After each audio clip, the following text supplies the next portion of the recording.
श्री सच्चिदानंद सद्गुरु साईनाथ महाराज की जय। सद्गुरु भरद्वाज महाराज की जय। குருதேவ தத்தா. சாய்நாதரின் ஆசீர்வாதத்தோடும் பரத்வாஜா மாஸ்டரின் கண்காணிப்பிலும் இந்த சத்சங்கம் ஒவ்வொரு வாரமும் வியாழக்கிழமை மற்றும் சனிக்கிழமைகளில் நடைபெறுகிறது.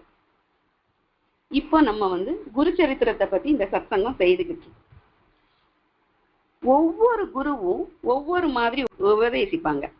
ஆனா அந்தந்த குருவோட உபதேசம் தான் மிக முக்கியமானது.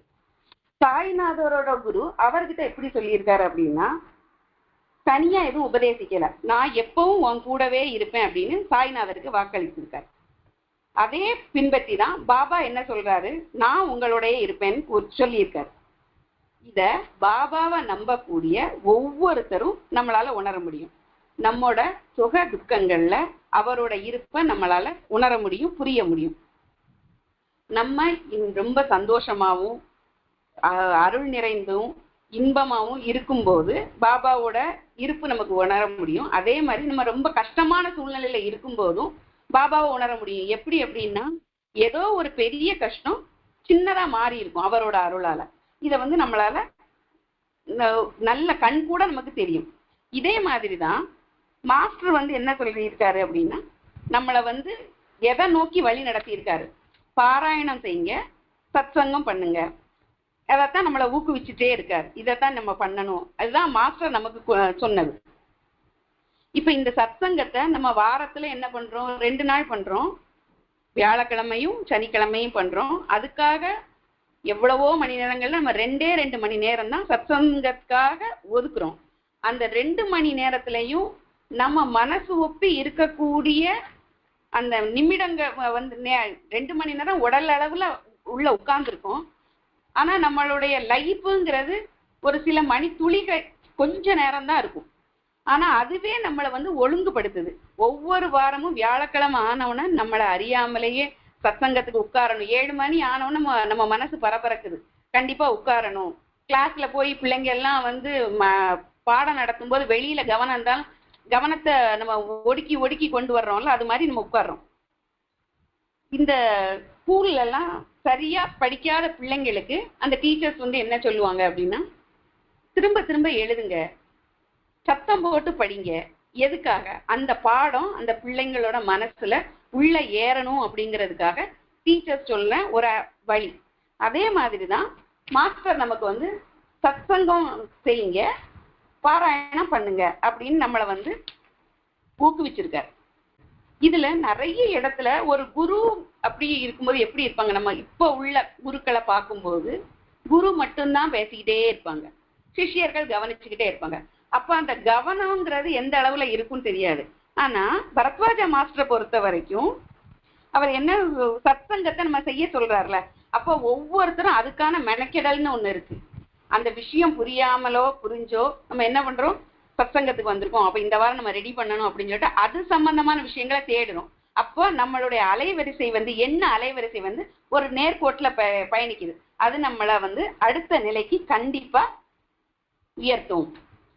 இதத்தான் மாஸ்டர் சொன்னதைத்தான் இதுக்கு முன்னாலேயே மணிவாசக பெருமான், திருவாசகத்தை எழுதின மணிவாசகர் அவரோட திருச்சதகம் அப்படிங்கிற அந்த பாடல்ல, திருச்சதகமே 100 பாட்டு, அதுல 11ஆவதா ஒரு ஸ்டான்ஸா, ரொம்ப நல்ல ஒரு ஸ்டான்ஸா அது.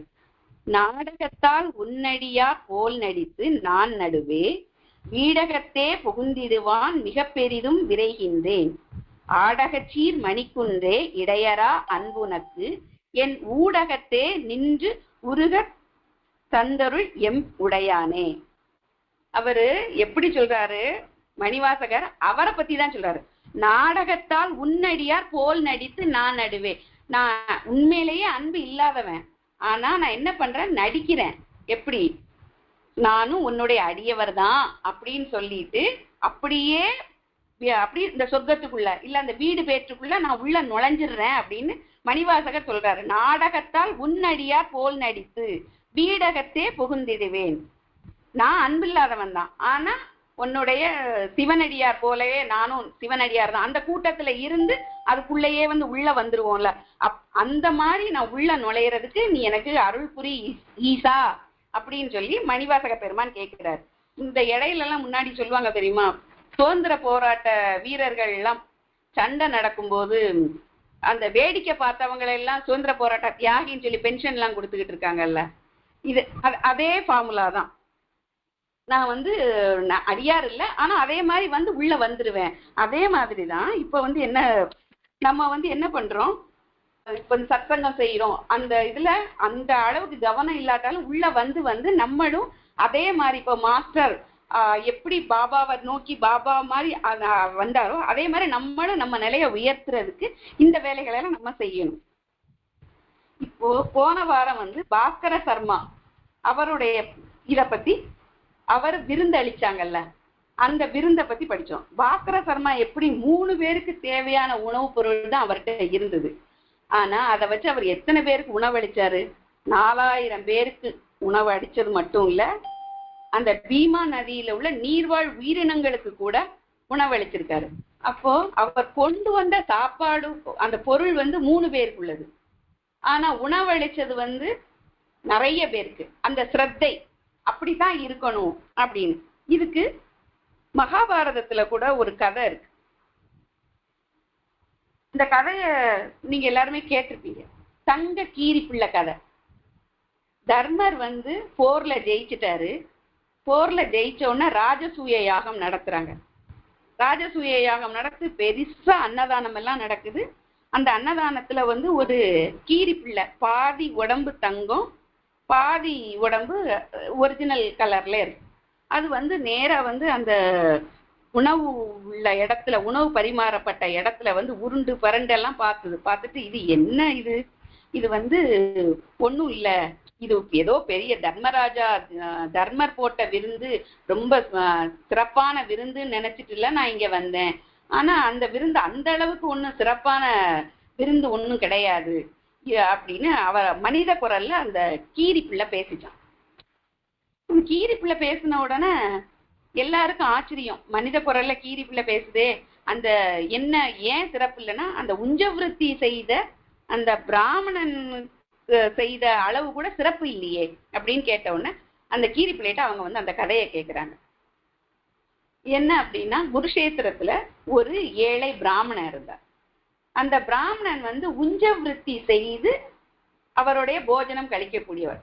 உஞ்சவிருத்தி அப்படின்னா எல்லாரும் இந்த பிச்சை எடுக்கிறது அப்படின்னா, அதுதான் நான் லேட்டரா நம்ம அப்படிதான் கொண்டு வரோம். ஆனா அந்த உஞ்சவிருத்தி, உஞ்சம் அந்த இது அப்படி என்னன்னா, தானியங்களை வந்து வயல்ல அறுவடை பண்ணுவாங்கல்ல, அந்த அறுவடை பண்ண தானியங்களை முழுசா எடுத்துட்டு போக மாட்டாங்களாம் வீட்டுக்கு. ஃபுல்லா அப்படி நம்ம வலிச்சு எடுத்துட்டு போறோம் அப்படின்லாம் கிடையாதான். பறவைகளுக்கு யாராவது அதிதிகள் வந்தா அவங்க எடுக்கட்டுங்கிறதுக்காக எல்லா தானியங்களையும் எடுக்காம கொஞ்சத்தை வயல்லே விட்டுட்டு போயிடுவாங்களாம். அப்படி அந்த சிதறி கிடக்கக்கூடிய தானியங்களை சேகரிச்சு எடுத்து வந்து வீட்டுல வந்து செய்வாங்கல்ல, அவங்கதான் அந்த உஞ்சவிருத்தி. அந்த உஞ்சம் அப்படிங்கிறதுனாலே இந்த மாதிரி கலெக்ட் பண்றதுன்னு தான் அர்த்தம்.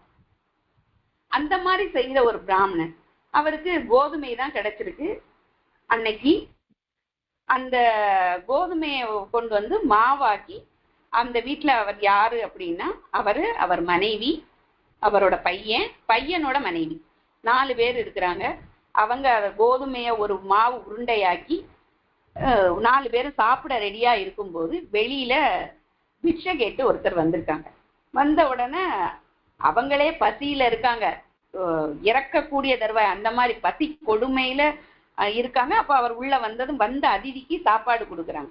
அந்த சாப்பாடு கொடுக்கும் போது கூட அந்த குடும்பம் வந்து ஒரு அழகான குடும்பம்னா இப்படிதான் இருக்கணும் அப்படின்னு. மகன் வந்து நான் கொடுக்குறேன் அப்படின்னு, மகனோட மனைவி நான் கொடுக்குறேன், அந்த பெரியவரோட மனைவி பதிவிரதை அவங்க என்ன சொல்றாங்க, நான் தான் கொடுப்பேன் அப்படின்னு சொல்றாங்க. அப்போ அந்த தலைவர், வீட்டின் தலைவர், அவர் என்ன சொல்றாரு, இந்த வீட்டுல வந்து இந்த வீட்டுக்கு பொறுப்பு நான் வந்து என்னுடைய மனைவி மக்களை பட்டினி போட்டுட்டு அவங்க அதுக்கு காரணமா நான் இருக்க மாட்டேன், நான் என்னுடைய பங்கை கொடுக்குறேன்னு சொல்லி அவங்க வந்து அவருடைய பங்கை அந்த மாவு உருண்டைய அந்த பெரியவருக்கு கொடுக்குறாங்க. அவர் சாப்பிடுறாரு, நல்ல பசியில இருந்திருக்கிறாரு, அவருக்கு அந்த உணவு காணல. அப்போ அந்த பெரியவரோட மனைவி அவங்களுடைய பங்கை எடுத்து கொடுக்குறாங்க. அதுவும் சாப்பிட்ட பிறகும் அவருடைய பசி தீரல. இப்ப 3ஆவதா மகன் வராரு. அம்மாவும் அப்பாவும் கொடுத்தாச்சு. மகனும் என்ன சொல்றாரு, ஒரு சிறந்த மகனா இருக்கான், நம்ம வீட்டுக்கு ஒருத்தர் பசியோட போக கூடாது அப்படின்னு சொல்லிட்டு அந்த மகனும் அந்த உணவை, அந்த உருண்டையை கொடுக்குறாரு, மா உருண்டைய. அப்பவும் போதவில்லை, இன்னும் இருக்கான்னு கேட்கிறாரு. மருமகளும் கொடுக்குறாங்க. கொடுத்த உடனே அந்த இடத்துல இப்ப அவர் அந்த பெரியவர் மறைஞ்சிடுறாரு. அவங்களுக்கு தேவர்கள் தான் அந்த பூமாரி பொழியிறாங்க. இவங்க அந்த அளவுக்கு சிறந்த குடும்பமா அவங்க இருக்காங்க, சிறந்தவர்களா இருக்காங்க. அந்த இடத்துல இந்த கீரி பிள்ளை போயிருக்கு. அங்க பார்த்தா அந்த மாவு துணுக்குகள் இருக்குல்ல, அது அந்த கீரியோட உடம்புல பட்ட உடனே கீரி பாதி தங்க கலர்ல மாறிடுச்சு. இப்ப அந்த கீரிக்கு ஒரு பேராசை, என்னது முழுசும் தங்கமா மாறணுமேன்னு சொல்லிட்டு அதுல இருந்து ஒவ்வொரு அன்னதானம் நடக்கக்கூடிய இடத்துக்கும், ஒவ்வொரு யஜ்ஞம் நடக்கக்கூடிய இடத்துக்கும் அங்க போய் பார்க்கும்போது அது அந்த அளவுக்கு சிறப்பானதா இல்லை. ஏன்னா அதோட மீதி உடம்பு தங்கமாகவே ஆகல. ஏன் அப்படின்னா அந்த முழு மனசோட கொடுக்கணும். அவங்க அவங்களுக்கு இல்லாதப்பவும் அவருக்கு கொடுத்தாங்க. இவங்க எல்லாம் நம்ம இருக்கு, தர்மர் பண்ணினதே எப்படி அப்படின்னா அவர்கிட்ட இருக்கு, அந்த பிராமணன் அளவுக்கு உயர்ந்ததா இல்லை. அதனாலதான் அப்படி. பாஸ்கர சர்மா அவர்கிட்ட இருந்தது குறைவு. ஆனா அதோட மகிமை ஸ்ரீ குருவுக்கு தெரிஞ்சிருக்கு. அத அவர் உணர்ந்து மற்றவங்களுக்கும் உணர வச்சு எல்லா உயிரினங்களுக்கும் அந்த உணவை பங்கிட்டு கொடுத்து அவர் பாஸ்கர சர்மாவுடைய பெருமையை நமக்கு தெரிய வச்சிருக்காரு. இதுதான் போன வாரத்துல உள்ளது. இந்த வாரம் நம்ம 39வது அத்தியாயத்தை பத்தி பார்க்க போறோம். இந்த 39வது அத்தியாயத்துல கானகாபுரத்துல சௌனக கோத்திரம் ஆபஸ்தம்ப யஜுர்வேத பிரிவை சேர்ந்தவர் சோமநாதன் அப்படிங்கிற ஒரு பிராமணர். அவரு ரொம்ப தர்ம நியாயத்தோட இருக்கிறாரு. அவருக்கு ஒரு பதிவிரதையான மனைவி கங்கா அப்படின்னு அவங்க இருந்தாங்க. அவங்க கங்காவுக்கு வயசு 60 ஆயிடுச்சு. குழந்தை செல்வம் இல்லை அவங்களுக்கு. அவங்க டெய்லி வீட்டுல நல்ல வேலைகள் செய்யறாங்க, பூஜை செய்யறாங்க, ஸ்ரீ குருவுக்கு ஆரத்தி எடுத்துக்கிட்டு இருக்காங்க. அப்போ ஒரு நாள் ஸ்ரீ குரு அவர்கிட்ட அந்த கங்கா அவங்க கிட்ட கேக்குறாங்க, அம்மா நீ எனக்கு வருஷ கணக்குல பூஜை பண்ணிட்டே இருக்க, ஆனா உன்னுடைய கோரிக்கை என்னன்னு நீ இதுவரைக்கும் சொல்லவே இல்லையே, உனக்கு என்ன வேணும் எனக்கு கேளு, நான் சொல்றேன் அப்படின்னு அவங்க சொன்னாங்க. குருவோட பேச்ச கேட்டதும் அந்த கங்கா அம்மாவுக்கு ரொம்ப சந்தோஷம் ஆயிட்டு. முன் பிறவியில நான் என்ன பாவம் செய்தேன்னு எனக்கு தெரியல, ஆனா எனக்கு இந்த பிறவியில பிள்ளை பேரே இல்லை, எல்லாரும் என்னைய மலடி மலடின்னு சொல்றாங்க. ஒரு மகன் இருந்தா அந்த மகன் எனக்கு என்ன பண்ணுவான், எனக்கும் என்னுடைய முன்னோர்களுக்கும் பித்ரு தர்ப்பணங்கள் செய்வான். அது இல்லாததுனால எங்க முன்னோர்களுக்கும் நற்கதி இல்லை, நான் என்ன பண்ணுவேன், எனக்கு இந்த பிறவியில தான் குழந்தை இல்லை, அடுத்த பிறவியிலேயாவது ஒரு நல்ல குழந்தை பிறக்கணும் அப்படின்னா நான் உங்களுக்கு பூஜை பண்ணிக்கிட்டு இருக்கேன் அப்படின்னு அந்த கங்கா அம்மா சொல்றாங்க. அப்ப ஸ்ரீகுரு என்ன சொல்றாருன்னா, அடுத்த பிறவியில உனக்கு குழந்தை பிறந்தா அது என்னாலதான், நான் கொடுத்த வரத்தாலதான் அப்படின்னு நம்ம எப்படி சொல்ல முடியும், அதனால இப்பவே நான் உனக்கு என்ன சொல்றேன், உனக்கு ஒரு மகனும் மகளும் பிறப்பாங்க அப்படின்னு சொல்லி அவர் ஆசீர்வாதங்கிறார்.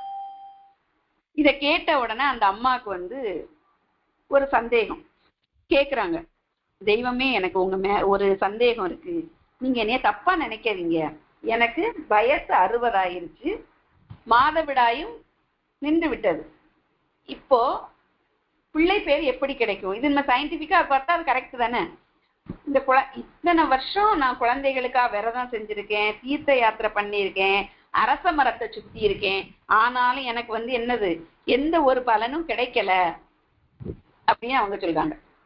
அவங்களுடைய வேதனை, அவங்களுடைய வருத்தம் அதை கேட்ட உடனே சாமிக்கு சிரிப்பு வந்துருச்சு.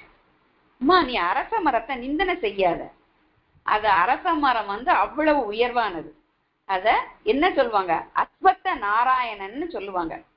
அந்த மரத்துக்கு நீ செய்யக்கூடிய சேவைங்கிறது மிக முக்கியமானது. இனிமே நீ இன்னையில இருந்து என்ன பண்ணு, அரச மரத்துக்கு பிரதர்ஷனம் பண்ணு, அரச மரத்தை பத்தி அவ்வளவு பெருசா சொல்லி இருக்காங்க, அதனாலதான் நான் அந்த மரத்தடியில இருக்கிறேன் அப்படின்னு அவங்க சொல்றாங்க. சொன்ன உடனே இந்த அம்மாவுக்கு அரச மரத்தின் பெருமையை பத்தி அந்த அளவுக்கு தெரியல. தெரிஞ்சிருக்கு, அரச மரத்தை சுத்தினா குழந்தை கிடைக்குங்கிற அந்த விஷயம் தெரிஞ்சதுனாலதான் சுத்தி இருக்காங்க. ஆனாலும் இவர் குரு அதே விஷயத்த திரும்பவும் அழுத்தம் கொடுத்து இதை நீ செய்யி அப்படின்னு சொல்லும் போது இன்னும் அவனுடைய பெருமைகளை பத்தி நீங்க எனக்கு சொல்லுங்க. புரிஞ்சு செய்யும் போது படிக்கும் போது நமக்கு ஒரு எஃபெக்டா இருக்கும்ல, அதே மாதிரி இன்னும் எனக்கு நீங்க சொல்லுங்க, அப்ப என்னுடைய நம்பிக்கை மேல வரும், பக்தியோட சுற்றி வருவேன் அப்படின்னு சொல்றாங்க. அப்படி சொன்ன உடனே ஸ்ரீ குரு அவங்களுக்கு அரச மரத்தோட பெருமையை சொல்றாங்க. அரச மரத்தோட பெருமையை யாரு சொல்லியிருக்கா? நாரதர் சொல்லியிருக்கார். அரச மரத்தை பத்தி ஒரு ஸ்லோகம். மூலதோ பிரம்ம ரூபாய மத்தியதோ விஷ்ணு ரூபினே அக்ரதோ சிவரூபாய ரிஷராஜாயதே நமக. அதாவது அரச மரத்துல அடிப்பாகத்துல பிரம்மா இருக்காரு, நடுப்பாகத்துல விஷ்ணு இருக்காரு, மேல் பகுதியில ஈசன் இருக்காரு. அதனால அரச மரத்தை சுத்தினாலும் பூஜை செய்தாலும் மும்மூர்த்திகளையும் நம்ம கும்பிட்டதுக்குள்ள பலன் கிடைக்கும். அதே மாதிரி அரச மரத்தோட தெற்கு கிளையில சூலபாணி, மேற்கு கிளையில விஷ்ணு, வடக்கு கிளையில பிரம்மா, கிழக்கு கிளைகள்ல இந்திராதி தேவர்கள், வேர்கள்ல பிராமணர், ரிஷிகள், பசுக்கள், வேதங்கள், யக்ஞங்கள் இதெல்லாம் இருக்காங்க. மரத்துக்கு அடியில அகாரம், மரத்துக்கு நடுவுல உகாரம், பழங்கள்ல மகாரம். இது அப்படியே ஓம் அந்த இதுலதான் இருக்கு. அதனால இந்த மரம் ஒரு கல்ப விருட்சம். அத எப்படி நீ சேவிக்கணும் அப்படின்னா, தேய்பிரை சித்திரை ஆடி தேய்பிரையில எல்லாம் அரச மரத்தை சுத்தக்கூடாது. அதே மாதிரி தீட்டு நேரங்கள்ல இரவு சாப்பாட்டுக்கு அப்புறம் அப்பெல்லாம் நீ போகக்கூடாது. அரச மரத்தை கும்பிடுறது எப்படி அப்படின்னா, நீராடி குளிச்சுட்டு சுத்தமா விரதம் இருந்து பூஜையை ஆரம்பிக்கணும். அரச மரத்தை சேவை செய்யணும்னு நினைக்கிறவங்க பொய்யே சொல்லக்கூடாது. குளிச்சுட்டு ஈர துணி உடுத்திட்டு 2 செம்பு எடுத்து அந்த 2 செம்புல தண்ணி எடுக்கணும். ஒன்ன கங்காவா பாவிக்கணும், ஒன்ன யமுனாவா பாவிக்கணும். அந்த நீரினால அரச மரத்துக்கு 7 தடவை அபிஷேகம் பண்ணி மறுபடியும் குளிச்சுட்டு ஷோடசோபசார பூஜை செய்து பிறகு அரச மரத்தை விஷ்ணுவா நினைச்சு விஷ்ணு சகஸ்ரநாமம் சொல்லிட்டு மெதுவா சுத்தி வரணும். இத நம்ம இப்படி 2 லட்சம் நீ சுத்துனீங்கன்னா இந்த எல்லா பாவங்களும் தீரும், சகல சௌபாக்கியமும் கிடைக்கும். அதே மாதிரி சனிக்கிழமையில அரச மரத்தை ஜபிச்சா, மிருத்யுஞ்ச மந்திரத்தை ஜபிச்சா அகால மரணம் ஏற்படாது. வியாழக்கிழமை அமாவாசை கலந்து வரக்கூடிய நாள்ல அரச மரத்தடியில குளிச்சா பாவங்கள் தீரும் அப்படின்னு அவர் சொல்றாரு. நார்மலாவே இப்போ சயின்டிபிக்கா நம்ம யோசிச்சு நிறைய விஷயங்கள் பார்க்கும்போது அரச மரம் ஒரு பெரிய அரச மரத்தை பார்த்தாலே நமக்கு சந்தோஷமா இருக்கும். அந்த இலை பெரிய உயரமான மரம், அந்த இலை காத்துல ஆடும்போது ஒரு சத்தம் வரும். அந்த சத்தம் இனிமையா இருக்கும். அரச மரத்துல காலையில நம்ம குளிச்சுட்டு அரச மரத்தை பிரதிஷ்டம் பண்ணணும் அப்படின்னா சுத்தமான ஆக்சிஜன் கிடைக்கும். அதே மாதிரி அரச மரத்துக்கு என்ன ஒரு தன்மை அப்படின்னா, அது 1800 கிலோ கார்பன் டை ஆக்சைட உள்ள எடுக்குமா, 2400 கிலோ ஆக்சிஜனை வெளியில விடுமா. அதிகமா அந்த நல்ல தன்மையை கொடுக்குது. அரச மரத்தை ராஜ விருஷம்னு சொல்லுவாங்க. விஷ்ணுவே என்ன சொல்றாரு, மரங்கள்ல நான் அரச மரம் அப்படின்னு சொல்லி கீதையிலேயே சொல்லியிருக்காரு. அரச மரத்தோட பெருமையன்மை இன்னும் எப்படி சொல்லலாம் அப்படின்னா, நம்ம புத்தர் அரச மரத்து அடியில தான் ஞானம் அவருக்கு கிடைச்சிருக்கு. போதி மரம். அரச மரத்துக்கு வேற நிறைய பேரெல்லாம் இருக்கு. அஸ்வத்தம், திருமரம், போதி, கணவம், பிப்பலம். அரச மரம் சர்வ தேவதா ரூபம், எல்லா ரூபங்களும் எல்லா தேவர்களும் கலந்த ஒரு மரம். புத்தர் சித்தார்த்தங்க ஒரு மன்னர் அரச மரத்தடியில இருந்து தியானம் பண்ணி போதம் அப்படிங்கிற தத்துவ ஞானத்தை அடைஞ்சாரு. அதனாலதான் அந்த மரம் போதி மரம், சித்தார்த்தர் புத்தர் ஆயிட்டார். அதே மாதிரி அரச மரத்துல இன்னும் ஒரு நம்பிக்கை என்னன்னா, சூரியன் தேர்ல உள்ள 7 குதிரையோட அம்சமா தான் அரச மரம் பூமியில இருக்கு. அதனாலதான் அரச மரத்தை பிரதிஷ்டம் பண்ணும்போது 7 முறை பிரதிஷ்டம் பண்ணணும் அப்படிங்கிறதும் இருக்கு. இந்த பிரபஞ்சத்தோட அச்சாணி அரச மரம் தான். அரச மரத்தை நார்மலாவே எல்லாரும் சொல்லுவாங்க, அரச மரத்தை சுத்துனா குழந்தை கிடைக்கும் அப்படின்னு சொல்லிட்டு. ஏன்னா அரச மரத்துல இருக்கக்கூடிய காற்று கர்ப்பப்பை கோளாறுகளை நீக்கி அந்த நம்மளுடைய மூளையின் செயல்பாடுகளை தூண்டி மன அமைதியை கொடுக்குமா. அரச மரம் பிரதர்ஷனம் பண்ணுவாங்கல்ல, அது பிரதர்ஷனம் பண்ணும்போது எப்படி பண்ணுவாங்க, இந்த குழந்தை இல்லாதவங்க அப்படின்னா பிரதர்ஷனம் ஆரம்பிக்கிறதுக்கு முன்னாலேயும் கும்பிட்டு பிரதர்ஷனம் முடிச்ச பிறகும் கும்பிடுவாங்க. இப்படி குனிஞ்சு நிமிந்து கும்பிடும் போது அவங்க கர்ப்பப்பையில் உள்ள அடைப்புகள் இதெல்லாம் நீங்கி அவங்க சீக்கிரம் கர்ப்பம் தரிக்கிறதுக்கான வாய்ப்புகள் இருக்கு. இது நம்ம சயின்டிபிக்கா கண்டுபிடிச்சது.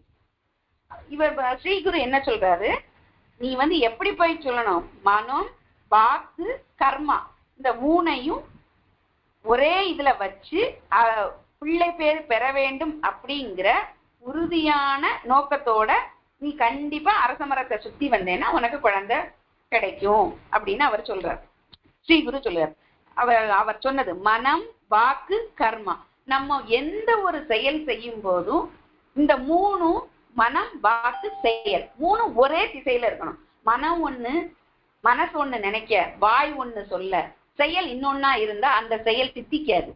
நம்ம எந்த ஒரு விஷயத்துக்கும் இந்த 3ஐயும் ஒரே இதுல கொண்டு வந்தாதான் அந்த விஷயம் நடக்கும். அரச மரத்துக்கு அடியில குளிச்சா பாவங்கள்லாம் போயிடும். ஜபம் செய்தா அது நிறைய அதிகமான பலன் கிடைக்கும். பிராமணர்களுக்கு அன்னதானம் பண்ணனா கோடி பிராமணர்களுக்கு அன்னதானம் செய்த பலன் கிடைக்கும். அரச மரத்தோட நடுபவங்களோட குடும்பம் சொர்க்கத்துக்கு போகும். அதை வெட்டுனா அவங்களோட முன்னோர்களும் சேர்ந்து நரகத்துக்கு வந்துருவாங்க. அரச மரத்துக்கு அடியில அன்னதானம் செஞ்சா நினைச்சது நடக்கும். அதனால அரச மரத்துல இருக்கக்கூடிய உனக்கு அரச மரத்தை நீ சேவிச்சா உனக்கு நல்ல குழந்தைகள் பிறப்பார் அப்படின்னு ஸ்ரீகுரு சொன்னார். இத கேட்ட இப்ப அரச மரத்தோடைய பெருமைகள் முழுவதும் கங்காவுக்கு மட்டும் இல்ல நமக்கும் தெரிஞ்சிருக்கு. நம்ம நிறைய பேரை பார்த்திருப்போம், குழந்தை இல்லைன்னு அரச மரத்தை சுத்துறாங்க. ஆனா அரச மரத்தினால இவ்வளவு புராண விஷயங்களும் இருக்கு அப்படிங்கிறது நமக்கு அதுக்கப்புறம் ஸ்ரீகுரு வழியா தான் நமக்கு தெரியுது.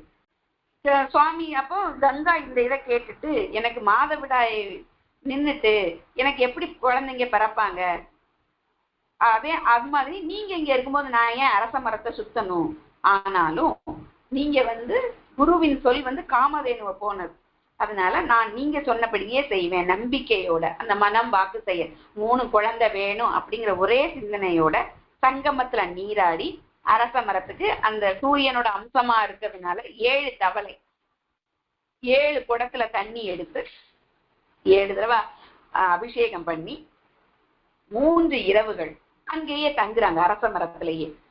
3ஆம் நாள் இரவுல அவங்களுக்கு கனவுல ஒரு பிராமணர் சொல்றாரு, உனக்கு நாளைக்கு நீ ஸ்ரீகுருவை பார்த்து அவர் கொடுக்கக்கூடிய பழங்களை சாப்பிடுமா அப்படின்னு சொல்றாங்க. அடுத்த நாள் 4ஆவது நாள் சங்கமத்துல போய் நீராடி அரச மரத்தை கும்பிட்டு அந்த தம்பதி 2 பேரும் சோமநாதனும் கங்கா அம்மாவும் மடத்துக்கு ஸ்ரீகுருவை பாக்குறாங்க. அப்போ ஸ்ரீகுருக்கு ஒரே சந்தோஷம். அவர் என்ன சொல்றாரு, அம்மா நான் சொன்னது மாதிரி நீ செஞ்ச, அதனால நீ என்ன பண்ணு, இந்த பழத்தை சாப்பிடு, உனக்கு ஒரு மகனும் மகளும் பிறப்பாங்க அப்படின்னு சொல்லி அவங்களுக்கு அந்த பழத்தை கொடுத்தாரு. அவங்க அந்த பழத்தை வாங்கிட்டு வீட்டுக்கு போனாங்க. அந்த விரதத்தை முடிச்சாங்க. அன்னைக்கு சாயங்காலமே அவங்களுக்கு அந்த மாதவிடாய் வந்தது. 3 நாள் வீட்டுல இருந்துட்டு 4ஆவது நாள் மறுபடியும் குளிச்சுட்டு 5ஆவது நாள் குருவை போய் பாக்குறாங்க. அவரை வணங்கி பூஜை பண்ணின உடனே அவர் என்ன சொல்றாரு, நீ பிள்ளை பேரு பெறுவாய் அப்படின்னு ஆசீர்வாதம் பண்ணாரு. அவங்க குருவினுடைய ஆசீர்வாதத்தினால அவங்களுக்கு கர்ப்பம் ஆயிட்டாங்க.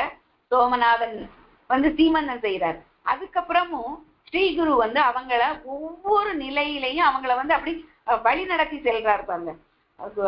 அம்மா நீ என்ன பண்ணு, பழுத்த சுமங்கலிகளுக்கு தேவைய வாயனங்கள் சாப்பிடக்கூடியது இதெல்லாம் நீ தானமா கொடு, தேவையானவையெல்லாம் கொடு, அப்போ உனக்கு சுகப்பிரசவம் ஆகும் அப்போ நம்ம வந்து கர்ப்பம் தெரிச்சா ஒரு பொண்ணு எப்படி இருக்கணும் அப்படிங்கிறதையும் கூட ஸ்ரீகுரு நமக்கு சொல்றாரு. இந்த மாதிரிதான் இருக்கணும், அந்த குழந்தைங்க நல்ல, அந்த அம்மாவே நல்ல மனசோட நல்ல சிந்தனையோட நல்ல எண்ணங்களோட இருக்கணும், மற்றவங்களுக்கு தானமா கொடுக்கணும், அந்த ஈகை சிந்தனை வேணும். இப்படி இதெல்லாம் அவர் வந்து நமக்கு சொல்றாரு. இப்ப வந்து நேரா சொல்லாம இந்த இந்த குருச்சரித்திரம் படிக்கும்போது படிக்கக்கூடிய ஒவ்வொருத்தரும் அவங்கவங்க குழந்தைகளுக்கு அவங்களுக்கு நமக்கு இதெல்லாம் ஒரு பாடம், அந்த மாதிரி இருக்கணும் அப்படின்னு அவர் சொல்றாரு.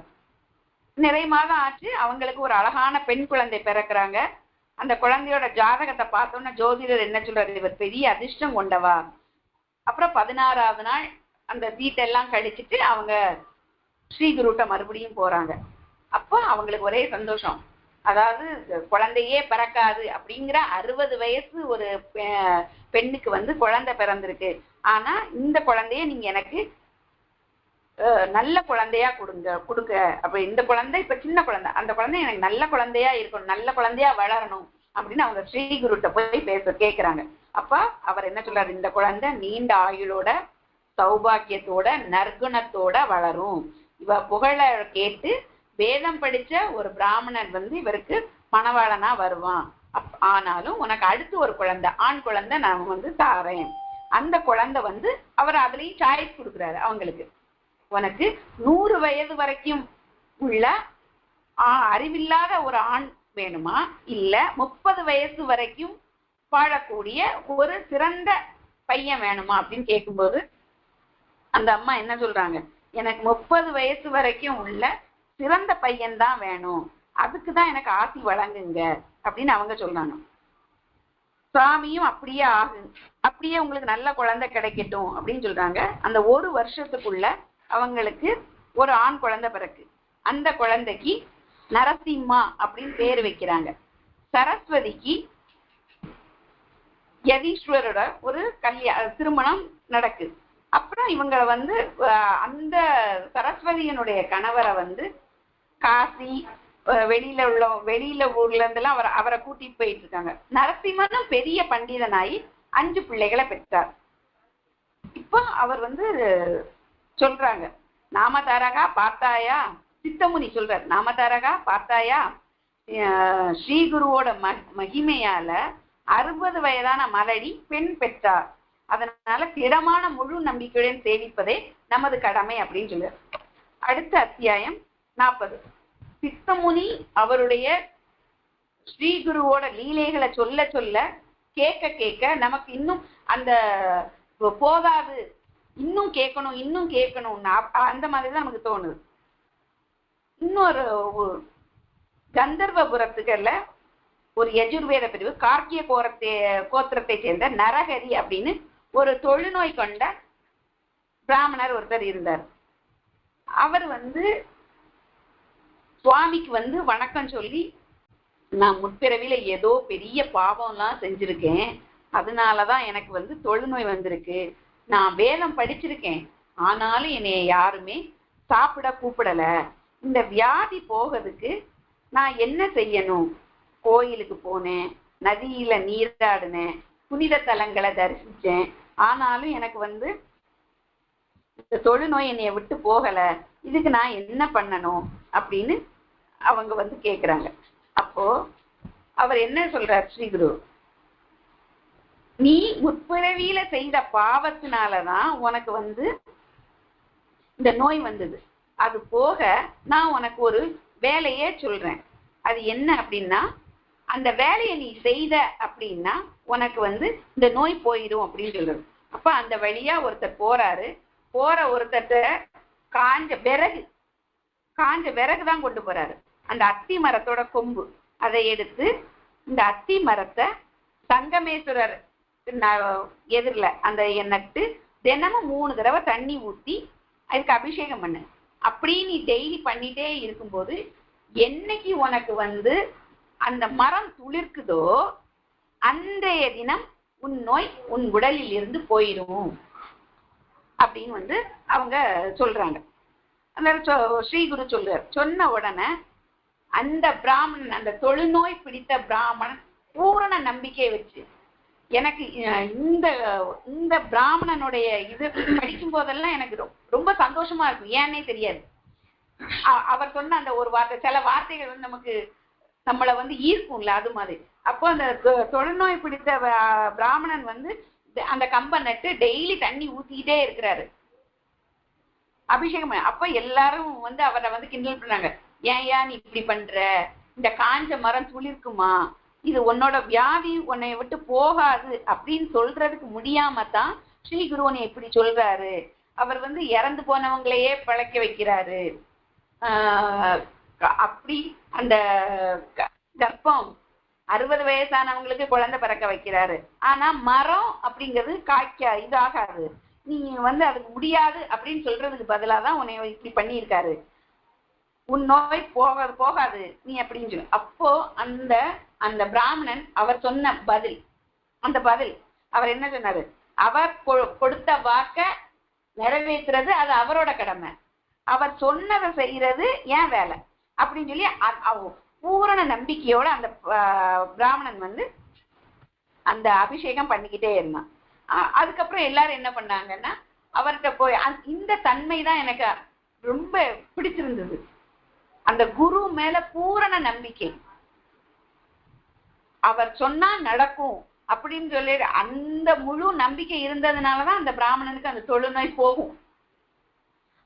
மற்றவங்க அதுக்கப்புறம் என்ன ஆச்சுன்னா நிறைய பேர் அவர்கிட்ட வந்து, சாமி அந்த பிராமணன் நீங்க சொன்னதை கேட்டுட்டு பச்சை தண்ணி கூட குடிக்காம தண்ணி ஊத்திட்டே அந்த செடியை அந்த காய்ந்த மரத்தை துளிர்க்க வைக்கிறதுக்கு வேண்டி தண்ணி ஊத்திட்டே இருக்கா, யாரு சொன்னாலும் கேட்கவே மாட்டேங்கிறான், அவனுக்கு நீங்களாவது சொல்லக்கூடாதா, இல்லைன்னா அவன் அப்படியே செஞ்சுட்டு தானே இருப்பான் அப்ப அப்படின்னு அவங்க எல்லாரும் கேட்கிறாங்க. அப்ப அவர் வந்து என்ன சொல்றாருன்னா, இல்ல, ஸ்ரீ குருவோட வாக்குதான் மனுஷனை காப்பாற்ற முடியும், அதை நம்பினவங்களுக்கு கேட்டதெல்லாம் கிடைக்கும், யார் யாரு எந்தெந்த மாதிரி நினைக்காங்களோ அந்தந்த மாதிரி அதோட பயனும் இருக்கும் அப்படின்னு ஸ்ரீகுரு அதுக்கான ஒரு கதையை சொல்றாரு. அது என்ன கதை அப்படின்னா, பாஞ்சால நாட்டை சிம்மகேது அப்படின்னு ஒரு மன்னன் ஆட்சி செய்துட்டு வந்தான். அவனுக்கு தனஞ்சயன்னு ஒரு மகன். அந்த மகன் ஒரு நாள் வேட்டைக்கு காட்டுக்கு போயிட்டே இருக்கும்போது அங்க நல்ல தாகமா இருந்தது. தண்ணி குடிக்கிறதுக்கு வேண்டி ஒரு இடத்துல போறான். அங்க ஒரு கோயில் குளம் இருக்கு. அங்க உள்ள பார்த்தா ஒரு வேடன் வந்து கண்ணிமைக்காம சிவலிங்கத்தையே பார்த்துட்டு இருக்கான். அந்த சிவரூபம் அவனை வந்து ரொம்ப கவர்ந்துருச்சு. அந்த சிவனை கும்பிடணும், பூஜை பண்ணணும் அப்படிங்கிற அந்த நினைப்பு வந்தது. எப்படி பூஜை செய்யணும்னு காட்டுவாசியான அந்த வேடனுக்கு தெரியல. அப்போ அவன் வந்து என்ன பண்றான், அந்த தனஞ்சயன்ட்ட போய் கேட்கிறான், நான் வந்து எந்த மாதிரி இவருக்கு பூஜை பண்ணணும் அப்படின்னு கேட்கிறான். அப்ப நீ என்ன பண்ணு, நீ இந்த சிவலிங்கத்தை உன்னோட வீட்டுக்கு கூட்டிட்டு போ, ஒரு சுத்தமான இடத்த அங்க வை, அந்த இடத்துல சாட்சா சிவலிங்கம் இல்ல, சிவன் பெருமானே உன் வீட்டுல வந்திருக்காரு, அவருக்கு ஸ்ரத்தையா நீ என்ன சாப்பிடுவியோ அதையே வச்சு அவருக்கு வந்து கொடு, நீ சாப்பிடுற உணவை கொடு, அவருக்கு வந்து பூஜை பண்றதுக்கு சுடுகாட்டுல இருக்கக்கூடிய சாம்பல் அதை வச்சு அவரை வந்து அர்ப்பித்து அதை நீ அதுக்கப்புறம் நீ சாப்பிடுறத கொடுத்து அவருக்கு பிரசாதமா சாப்பிடுன்னு சொல்லியாச்சு. இவர் தனஞ்சயன் சொன்னது மாதிரியே குரு சொன்னது வேத வாக்கு அப்படின்னு சொல்லி அப்படியே சிவ பூஜையை செய்துகிட்டே இருக்காரு. டெய்லி போய் சுடுகாட்டுல போய் சாம்பல் எடுத்துட்டு வந்து எல்லாம் செய்யறாரு. ஆனா ஒரு நாளைக்கு அவருக்கு அந்த சாம்பல் கிடைக்கல, அவர் சிவ பூஜை செய்ய முடியலையேன்னு அவருக்கு வருத்தம். அப்ப அவங்க மனைவி சொன்னாங்க, ஏன் நீங்க வந்து வருத்தப்படுறீங்க, என் வீட்டுல எண்ணெய எரிச்சு நீங்க வந்து அந்த சாம்பல் எடுத்து சிவனுக்கு பூஜை பண்ணுங்கன்னு சொல்றாங்க. அந்த மனைவியோட தியாகம், ஒரு மனைவி சிறந்த மனைவி, கணவனுக்கு எல்லா விதத்திலையும் உறுதுணையா இருக்கிறாங்க. அவங்க அந்த வேடனுடைய மனைவியா இருந்து அவங்க வேடனுக்கு சம்மதம் இல்லை, ஆனாலும் அந்த மனைவி காரண காரியங்களை கூறி நீங்க இதை செய்யணும் அப்படின்னு சொன்ன உடனே அவர் வந்து அந்த சிவ பூஜை செய்யறதுக்கு மனைவியை உள்ள வச்சு தீ வச்சு அந்த சாம்பலை எடுத்து சிவனுக்கு பூஜை பண்றாங்க. பூஜை பண்ண உடனே அந்த பொண்ணு பூஜை முடிஞ்சதும் வழக்கம் போல பிரசாதத்தை வாங்குறதுக்கு மனைவியை கூப்பிட்டா அந்த மனைவி வந்து பிரசாதத்தை வாங்கினாங்க. எரிச்ச மனைவி எப்படி உயிரோட வந்தாங்க அப்படின்னு அவங்களுக்கு அந்த வேடனுக்கு ஒரே ஆச்சரியம். அப்போ குரு அருள், சிவனோட அருள்னால அந்த மனைவி உயிர்த்து எழுந்து வந்துட்டாங்க. குரு சொன்ன வாக்குனால அவனுக்கு வந்து இந்த கதையை கேட்ட உடனே குருவின் வாக்கு அவ்வளவு முக்கியமானது, அவ்வளவு அபாரமானது அப்படின்னு அவர் சொன்ன உடனே இந்த காய்ந்த அத்தி மரத்து மேல அவர் தண்ணியை தொளிச்ச உடனே அந்த அத்தி மரம் துளுத்துது. இவருக்கும் அந்த தொழுநோய் போயிடுச்சு. குருவின் பெருமை இவ்வளவு பெருசு. இந்த குருவின் பெருமையை பத்தி இன்னும் ஒரு சிறிய கதை. குரு வந்து எப்படி நமக்கு இருளை அகற்றி நமக்கு அருளை வழங்கக்கூடியவர். வைணவ பெரியவர்கள்ல ரொம்ப முக்கியமானவர் யாருன்னா பெரியவாச்சான் பிள்ளை. இவர் யாரு அப்படின்னா ஆழ்வார் பாடல்கள் எல்லாத்துக்கும் உரை எழுதியிருக்காரு. இவருக்கு ஒரு தொண்டன், அவர் பேரு வரதராஜன். அந்த வரதராஜன் எப்படின்னா தொண்டன், ஆனா இந்த படிப்பு விஷயம் அந்த மாதிரி எல்லாம் கிடையாது. அவர் சொல்ற வேலைகள் எல்லாம் செய்யக்கூடியவர். உலக விஷயம் வேற எதுவும் தெரியாது, படிப்பறிவும் கிடையாது. அப்ப அவரோட தெருவுல இருக்கும்போது ஒரு பெரியவர் வந்து ஒரு விஷ்ணு புராணம் படிச்சிட்டு இருக்காரு. இவருக்கு அதை பார்த்த உடனே, விஷ்ணு புராணத்தை பார்த்த உடனே இது என்னது படிக்கிறாருன்னு தெரிஞ்சுக்கணுங்க ஆர்வம் அந்த வரதராஜனுக்கு. அவர்கிட்ட போய், அந்த பெரியவர்கிட்ட போய் நீங்க என்ன படிக்கிறீங்கன்னு கேட்டாராம். அவர் என்ன சொல்லியிருக்காரு? முசல கிசலயம் அப்படின்னு சொல்லியிருக்காரு. முசல கிசலயம் பேரே வித்தியாசமா ரொம்ப நல்லா இருக்கே அப்படின்னு நினைச்சிட்டு அதை மனப்பாடம் பண்ணிட்டு அப்படியே வேகமா வந்து மனசுக்குள்ள சொல்லிக்கிட்டே வராரு. ஏன்னா இந்த பேரே கொஞ்சம் வித்தியாசமா இருக்கு, அது மறந்துடக்கூடாது. பெரிய புக்கு போல இருக்கு. அவர் படிச்சுட்டு இருக்க அந்த புக்கு பெரிய விஷயமான புக்கு. விஷ்ணு புராணம்னு அவர் சொல்லல, முசல கிசலயம்னு சொன்னோன்னா அந்த புக்கையும் மனசுக்குள்ள சொல்லிக்கிட்டே வராரு. சொல்லிட்டு பெரியவாச்சான் பிள்ளைகிட்ட வந்து சொல்றாரு, இந்த புக்கு அவர் படிச்சான்னு சொன்னோன்னா அவருக்கு பயங்கர வருத்தம் அவருடைய குருவுக்கு. ஏன்னா இந்த முசல கிசலயம் அப்படிங்கிற அந்த வார்த்தைக்கு என்ன அர்த்தம்னா, உலக்க கூட துளிர்த்தாலும் துளிக்கும், ஆனா உன் தலையில ஒண்ணுமே ஏறாது அப்படிங்கிறது தான் அதோட அர்த்தம். அவர் உடனே என்ன பண்ணாரு, அவருடைய மனம் மொழி மெய் இந்த மூனை திரட்டி அவருக்கு ரொம்ப கருணை கூர்ந்து அவருக்கு அருள் செய்கிறார் அந்த பெரியவாச்சான் பிள்ளை. அவரு வரதராஜ பிள்ளை இப்ப பெரிய மாமுனிவரா ஆயிட்டாரு. வைணவத்துல பெரிய ஆச்சாரியனா ஆயிட்டாரு. யாரு? அழகிய மணவாழ ஜீயர். இவரு திருவாய்மொழி, திருவிருத்தம் அப்படிங்கிற நூல்களுக்கு எல்லாம் உரை, அவருடைய உரை ரொம்ப சிறப்பான உரை. ஒரு குரு நினைச்சா ஒரு படிக்காத பாமரனை கூட பெரிய அளவுல பெரிய வைணவ அந்த இதுக்கு உரை எழுத அளவுக்கு உயர்த்த முடியும். நம்மளும் எல்லாரும் குருவை சரணடைந்து மேலான நிலைக்கு முன்னேற இறைவனை பிரார்த்திப்போம். சொத்தி ஸ்ரீ சச்சிதானந்த சத்குரு சாய்நாத் மகாராஜ் கி ஜெய். சத்குரு பரத்வாஜ் மகாராஜ் கி ஜெய். குருதேவ தத்தா.